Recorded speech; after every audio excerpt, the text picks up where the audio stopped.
guys on our roster that I think fit perfectly with us. Marcus Keene and Xavier Bledson are non-WVU guys, and since the first practice, they've been great for us. And I think the advantage we have in this tournament every year is just the chemistry we have with the WVU guys, and having a 10-man roster helps. Everyone gets to play, and we knew it was going to be a tough game, and the score maybe not reflect how much preparation I went into that. We were very prepared for that game, and we'll rest up and get ready for Monday.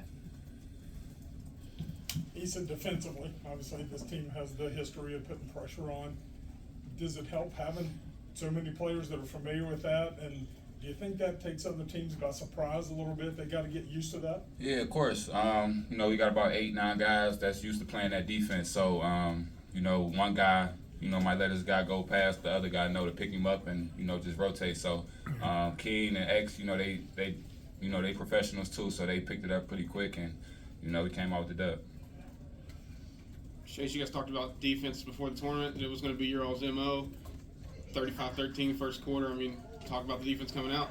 Yeah, our mindset going into that game was being gaps, live with contested jump shots, and that's what we did in the first half. Obviously, they made some jump shots later in the game as the game goes on, but especially in the first quarter, we wanted to throw the first punch defensively, and living with contested jump shots. It showed that worked. Obviously, as the game went on, they got a little bit warmer, but like Esa said, good defensive teams play with effort. We play with effort. There's going to be mistakes, but guys flying around making up for mistakes is huge.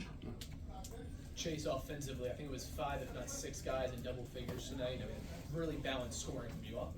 Yeah, absolutely. We got guys that can score, and we have no liabilities on our team. Everyone brings something different to the table. I think we rebounded the ball extremely well, and to be honest, we passed the ball extremely well. I don't have a stat sheet. I don't know how many assists we had, but we had a ton of hockey assists. That one extra pass, paint touches is the name of the game, and I'd love to see how many paint touches we got for a drive and kick.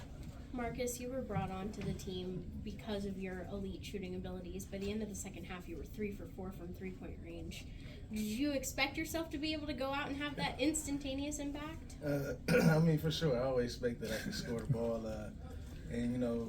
West Virginia bringing me in, they know what I could do well, and they gave me confidence all week to shoot when I'm open. So, I got loose early and was able to, spark us up, and just kept going from there. I think you guys played every player in the first quarter. Maybe what is that like in a tournament like this? They only had 2 people on their bench. What is it like having a deep bench that you can put all guys in the first 9 minutes? Yeah, like I said, we have no liabilities.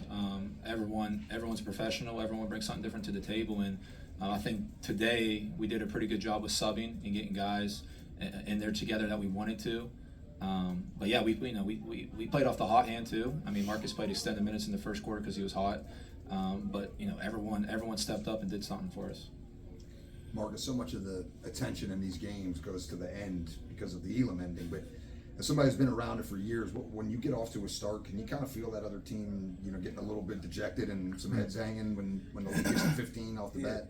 Yeah, for sure, because everybody know at the end of the game, it turns into the Elam minute, so you either want to be up or close going into the Elam. You never want to be down by 6, 8, because then that's all you're thinking about is how do we get back to the Elam minute. So with this team and being able to rotate in and out players, I feel like we would always be in the game if not winning like today. And then we just got to be smart on the offensive end and continue to play defense, and I think we'll be just fine. Chase and Esa, you guys have to wait for your opponent, but there's a chance that you guys get to renew a rivalry with Pitt. For you guys, what does that rivalry mean to you, and what would it be like to play them again? Yeah, it's kind of how they set up the bracket on purpose. I'm from West Virginia, so I take it a little bit more personal. We played against Esa and I played against them in college, and I don't think I ever lost to Pitt. So I hope if they win that I keep that tradition going. I'm also 1-0. So. And then Marcus, for you, what have they told you about the rivalry? Do you feel it too? Yeah, they say it's a backyard brawl. they see I fit in right with their culture. Yeah. You know what I mean? So. I'm gonna be ready. I live for that. I played against teams in their arena in the TBT before Wichita and Xavier, so I'm gonna be ready to go.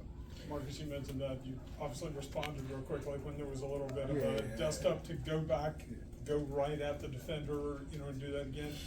That's your mentality? Yeah, definitely, and that's why I feel like my connection to this team was Tariq Phillip when we played with each other at Memphis Hustle. And so he already knows who I am too, and so I know how he is and the guys around. I've been with them all week, so I fit in perfectly with them. You know, I just haven't showed that side, you know what I mean? But they see it now, so we're all good. For whoever wants to answer, but I saw a lot of laughs and fun at the end there. What was the game plan for that final shot, the final points? Yeah, there really wasn't a game plan. The plan was to Not leave no money on the table. The plan was to get the starting 5 back into the Elam ending. So I started subbing guys in, and I was about to take out maybe Easter. I don't know who I was taking out. I was looking for John Holton.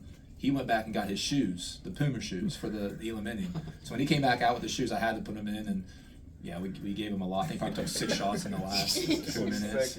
I was like, dude, just get a layup and get another layup. You don't have to shoot a step back 3, but no, we're happy for Sponge. He gets that extra $1,000. Chase, you got a blueprint for the next 48 hours? I know it's a mess just organizing, getting for.